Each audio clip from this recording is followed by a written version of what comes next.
Hello everyone, my name is Karina Barley and this is a presentation on Gardner's multiple intelligence theory. I wanted to specifically look at the implications for a child who has autism because I think this theory is really important when we're looking particularly at how children learn and the different and varying ways in which they do learn. So there's lots of models out there based on learning styles, but I do think Gardner's multiple intelligences is probably the most thorough and comprehensive. Now, he didn't initially write it with autism in mind, but he did write it with children in mind, and knowing that each child is unique and different, he specifically wanted to look at the unique ways in which every child learns. Gardner, however, does reject that multiple intelligences is in itself a categorization of learning styles, but instead states that MI has two principal educational implications: individuation and pluralization. The first, individuation, also termed personalization,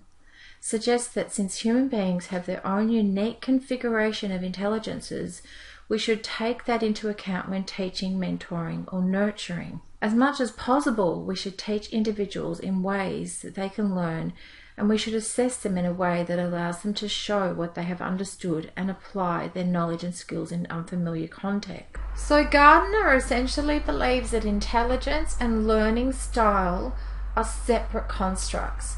Now, this can get a little bit complicated and bogged down in some educational theory, but let's try and wrap our heads around it.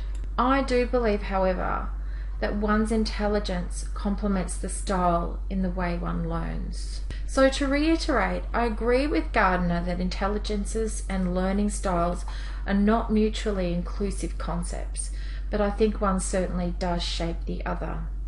Intelligence is really the way the brain operates and what part of the brain that we're accessing, and learning style is how we're actually putting that into practice, if that makes sense.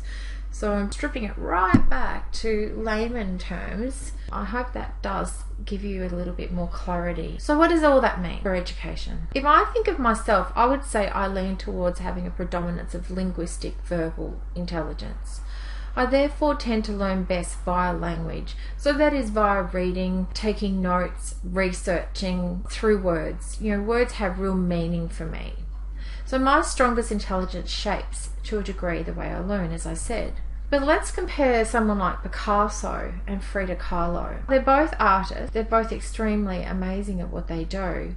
But if we think about Picasso also was using the visual spatial intelligence, but he also had, I think, some kind of logical mathematical elements in there as well, especially with his cubism style that was quite graphic and mathematical in nature. So there was this complementary style of intelligences going on, visual and spatial and mathematical. Frida Kahlo, on the other hand, a lot of artist theorists popped her under the umbrella of being a surrealist painter. She actually rejected that claim and insisted that her paintings came from the product of her dream. In Gardner's multiple intelligences, he has played with the idea or toyed with the idea of adding another element, which is the existential element or the existential intelligence. And we could certainly kind of fit Frida Kahlo into that pocket where she mixed the visual spatial artistic intelligence with an existentialist intelligence as well, in that she used some form of spirituality and dreamlike state to enhance her artistic abilities. Again, let's compare Rodin and Alexander McQueen. Rodin is one of the most famous sculptors that we know. He sculpted the thinker that we all recognize and know quite well. And Alexander McQueen was an artistic designer of fashion, and he used this amazing color and other elements and other kind of artistic elements to create his designs. They're both operating from that visual and spatial perspective, and they also are both operating also from the kinesthetic perspective, in that they're doing and they're molding and they're using their hands to create. It's a different kind of element than you would think going back to someone like Kahlo or Picasso.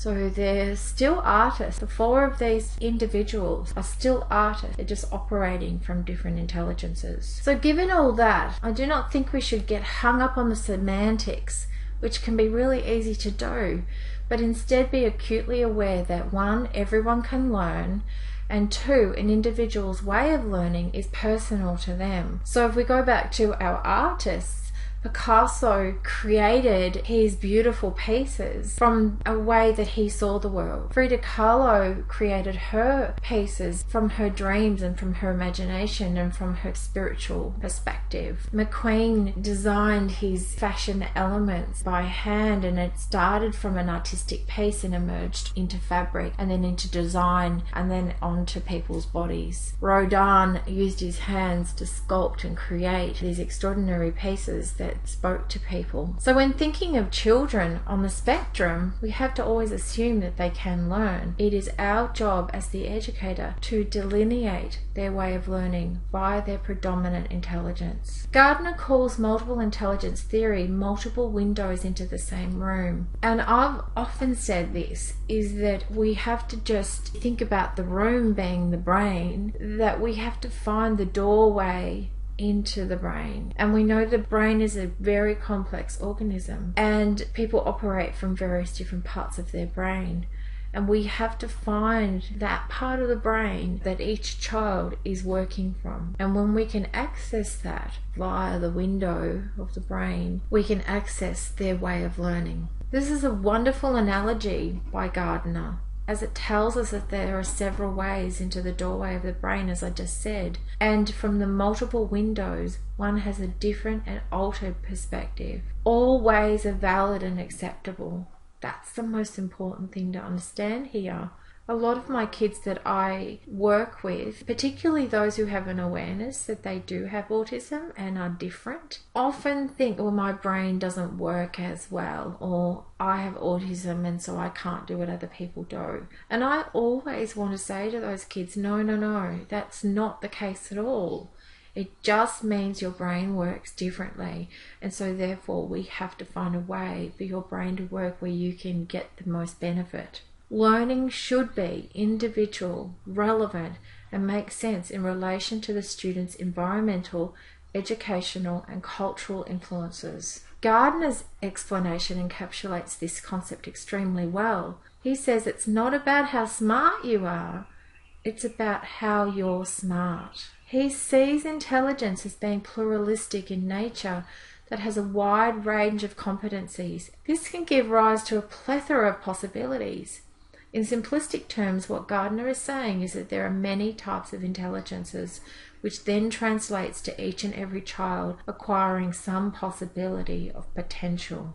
Having an awareness of Gardner's multiple intelligences provides a checklist of sorts, whereby one can observe their students and gauge how learning may occur for them, and from that platform create an individual and differentiated program. I believe observation is everything, and we need to step away from getting caught up in these traditional testing and IQ tests, and also some of the assessments that we do in education.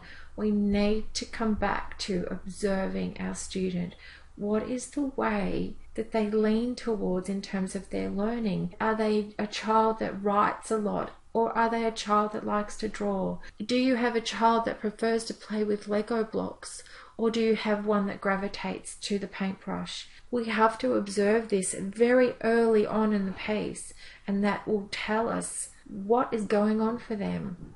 Where are they leaning towards in terms of their own personal intelligence? Students who have autism tend to learn from the more spatial intelligence, where children are able to interpret information using 2 or 3 dimensions, that is via art, puzzles, maps, etc. These kids tend to think in pictures, and this is one of the famous things that Grandin says. She says that she thinks in pictures, so rather than Googling for words, she Googles for images in her brain. So it makes sense to then give these children an opportunity to be able to learn through visuals, and it also makes sense to help them by giving them visual representations of what we want them to do. And that means providing worksheets that are visual, that have visual cues that can make sense for these students. To be aware of how a child takes in information provides a guideline for how you can set up the lesson to meet this need.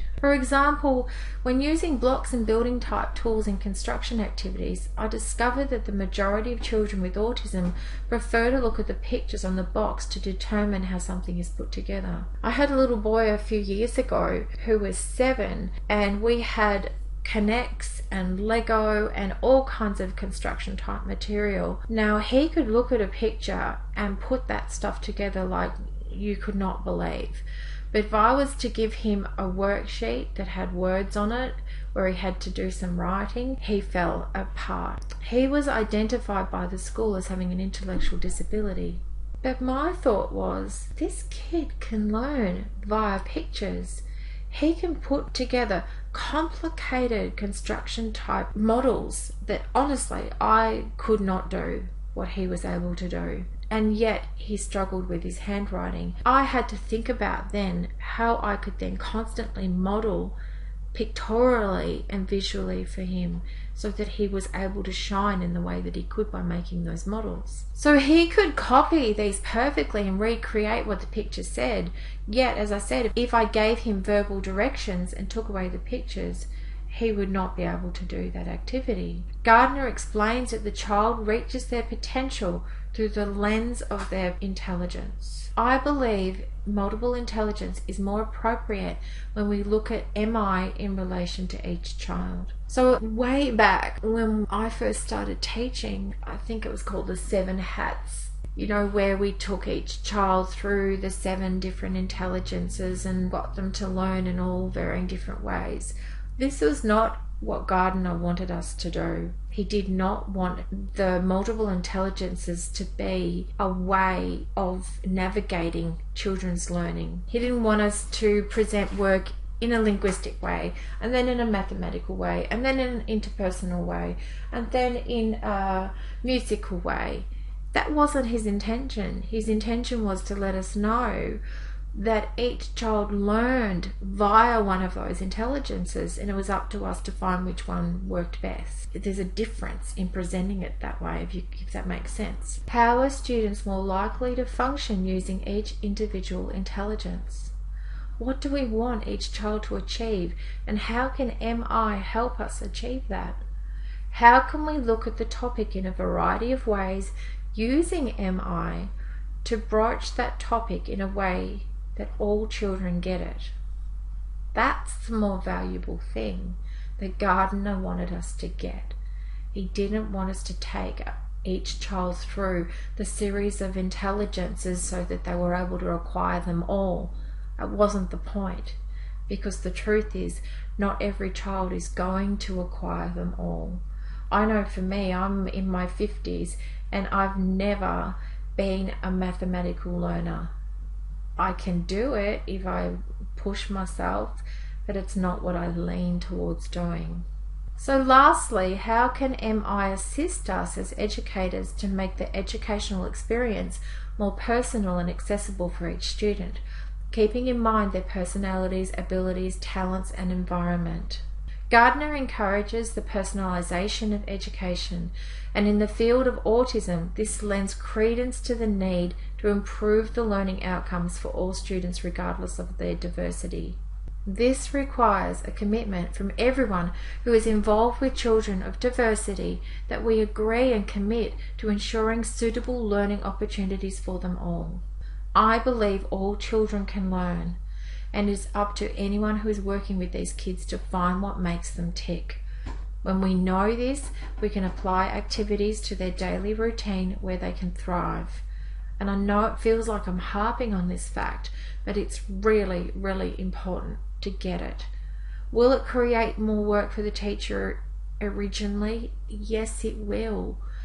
But you will benefit because you'll see the results, and then eventually you'll be able to tailor that workload and streamline it and make it easier on yourself, because you're not going to have the kinds of struggles that you have when a child isn't getting it. So I've created 2 diagrams providing an explanation of Gardner's multiple intelligences. I've done this to demonstrate that the same information can be presented in different ways. The first one uses pictures to highlight the various intelligences, whereas the second diagram uses mostly words. A person who learns visually will respond more to the first diagram and will probably get lost with the wordiness of the second diagram, whereas a verbal learner will learn more from the second diagram. This will also give us a chance to explore the various intelligences according to Gardner. So let's take a look at this one. And I'm going to start from body kinesthetic. So your body kinesthetic learners are your athletes and your actors, but it is also your kids who like to construct and like to use their hands. And that can cross over a little bit with your visual spatial learners as well. But it's very much that wanting to be that touching and molding things and working with the hands and working with the body. Next is music and rhythmic, and that just makes sense. It's your musicians, your composers, your dancers, your singers, all of those kinds of people who like music and respond really well to music. Verbal linguistics are your journalists, your teachers, your note takers, your writers, your kids who love to read and who get lost in the imagination of the written word. Your logical mathematical students are your engineers, accountants, your mathematicians, your statisticians, those kids who love sports and love all the statistics about sports. You know, one classroom one year that I had 16 boys and 8 girls, and I used sports. I used our football and cricket and the statistics around all of that, and I got them learning that way, and boy did they thrive in the mathematical area. Your naturalist, this is a new one that was added a little while ago now, but it's a fairly new concept. And this is your environmentalist and your botanist, your child that likes to save the world a little bit and who is happy working in the outdoors. You've got your people who, are fascinated by trees and by animals and by the world around them.